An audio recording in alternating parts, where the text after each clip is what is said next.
Jason here from the Gaslight Baker Theater. Going to read some more Hank the Cowdog today. Make sure you look down below and in the comments there, and you'll see there's some links where you can go check out more Hank the Cowdog stuff. This is actually, I'm going to be reading again from the Original Adventures of Hank the Cowdog, which is book 1 by John R. Erickson. And I have a special guest today. I have help because I needed help, and if you've been watching, you're already aware of this. But I have special help today. Ms. Tammy Francis, also from the Gaslight Theater. Hello. It's going to be helping me out today while we're reading. So, well, without further talking around, I will jump in, okay? Chapter 7, True Love. Actually, there wasn't any breakfast, and then there wasn't any lunch. Long toward the middle of the afternoon, it occurred to me that if I wanted to eat, I'd have to get out and hustle some grub. I left camp and lit out north, figuring I'd scout the head of the canyon. I hadn't gone very far when I stopped, dead in my tracks. I heard something, kind of a clanking sound. I slipped behind a bush and studied the country ahead. I kept hearing that sound, but I couldn't see what was causing it. Then my sharp cowdog eyes picked up some movement. At first glance, it appeared to be a medium-sized, bushy-tailed dog stumbling around without a head. Oh, that didn't make sense. I'm not so easily fooled. My years of security told me that there was more to this thing, so I decided to investigate. A dog without a head? I didn't believe it. I moved closer and pieced together the following details. The subject wasn't a dog. He was a coyote. Age approximately 3 years, 5 months. Weight 37 pounds. Length, including tail, 43 inches. 2. He was not a he. He was a she, meaning a female of the species. Rather homely, as coyotes tend to be, but not without charm. 3. Subject had stuck her head into a Hawaiian punch can with the top cut out. The can had lodged around her ears and gotten stuck there, leaving her blind and helpless. One of the first rules you learn as a cowdog is that cowdogs and coyotes don't mix. They're natural enemies. The former devoted to the protection of home, livestock, and civilization. The latter devoted to a dissolute style of life based on raiding, depredation, and uncivilized forms of behavior. In other words, I had every reason to walk away and leave the coyote to her fate, a slow, lingering death. In this business, you can't be sentimental. Still, death inside a Hawaiian punch can seemed too cruel even for a coyote. I just couldn't walk away and leave her to die, even though I had a feeling if I helped her, I'd regret it. Afternoon, ma'am. My name's Hank the Cowdog. It appears to me that you're in distress. When she heard my voice, she bristled and tried to run away. Didn't go far, though. Ran into a rock. She stopped, lay flat on the ground, and didn't move. I recognize this as the natural sneaky reaction of the coyote breed. When you catch them red-handed, if they can't run away, they'll lie flat on the ground. I suppose they think they're blending into the surroundings. It's hard to say what they think. Coyotes are different. You don't need to be afraid, ma'am. I'm here to help you. She didn't say a word or move a muscle. Lie still, and I'll see if I can get that thing off your head. Now, I don't know how much of this she understood. Coyotes don't speak the same language as dogs, don't you see? Some of the words are similar and some aren't. Modern Doglish and the Coyote dialect both come from the same linguistic root, which was the ancient language spoken by our common ancestors many years ago, before the species split into Dogus domesticus and Dogus coyotes. This is pretty technical stuff, and I don't want to bore anyone, but it's important that the reader understand these things. Well, it just so happened that I was fluent in the Coyote dialect, so I decided to address the lady in her own language. Me not hurt Missy Coyote, me friend, me help Missy. Missy have trouble. You not hurt? Her voice echoed inside the can. Me not hurt. Me help. Missy Coyote lie still, not move. Hank fixie real quick. For a long time she didn't speak. Then, Missy lie still. It was important that I got the point across to her that I was a friend. Don't you see? Because it would have been typical coyote behavior for her to jump up once I got the can off her head and tear off one of my ears. And they're just a little bit crazy, them coyotes, and you got to be careful. Anyway, she lay still while I hooked my front paws around the can and started pulling. I pulled, and I tugged, and I strained, and I grunted, and finally, the can popped free. And that's when I got my first look at Missy Coyote's face.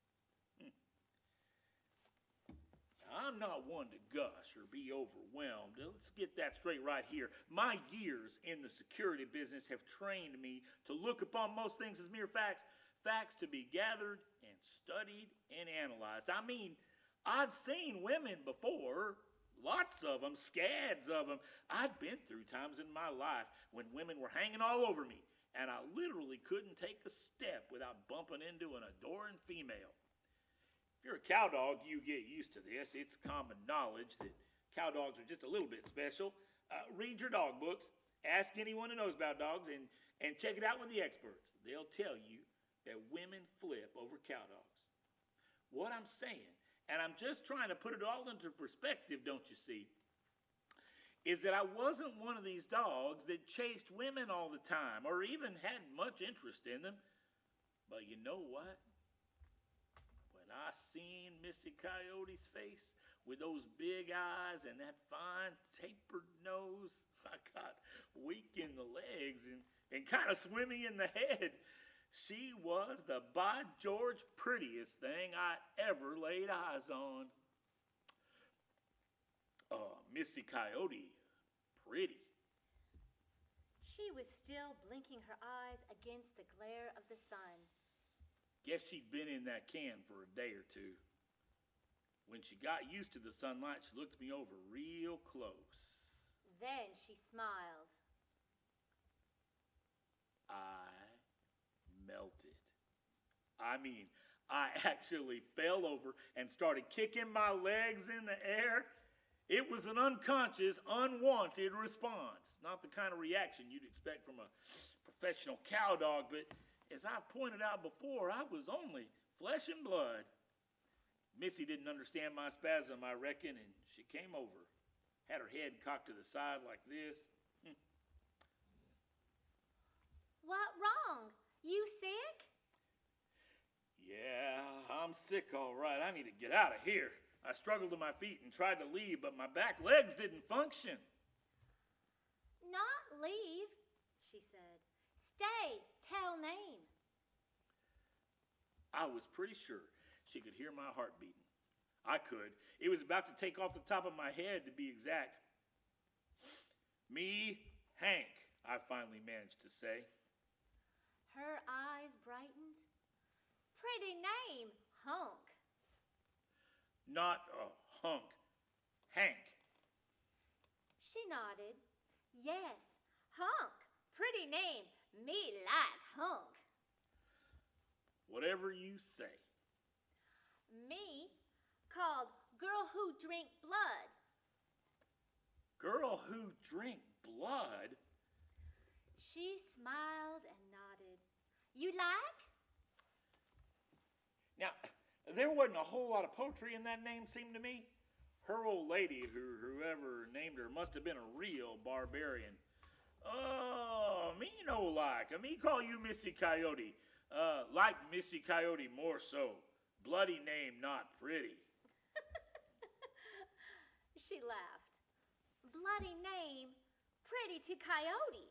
Coyote like blood, make grow strong, keep hair pretty in the winter. Hunk no like blood in winter? Hank eat co-op dog food in the winter. No need blood. What mean co-op dog food? No, can't explain. Too complicated. Why hunk here, not at people place with many buildings and house with chicken? Oh, Hank get mad at people. Quick job.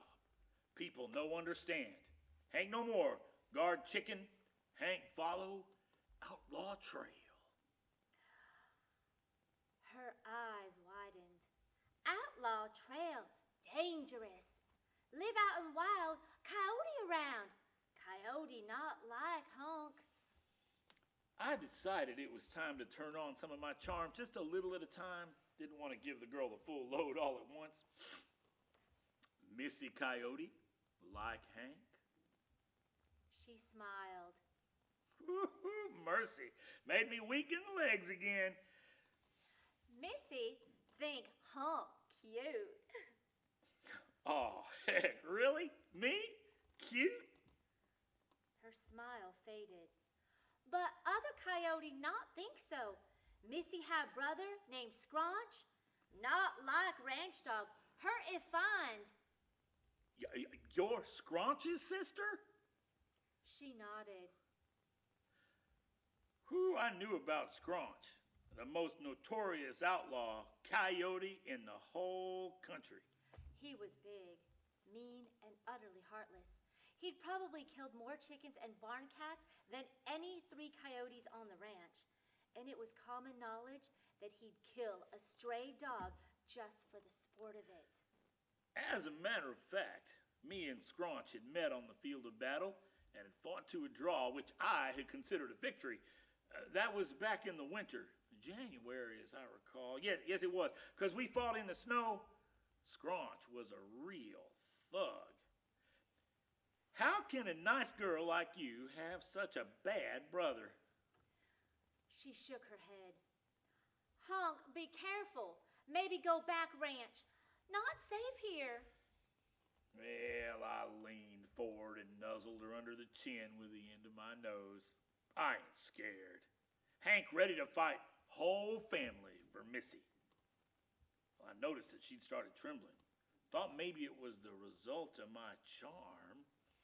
Then she whispered, Hunk in trouble. Whole family here. Huh?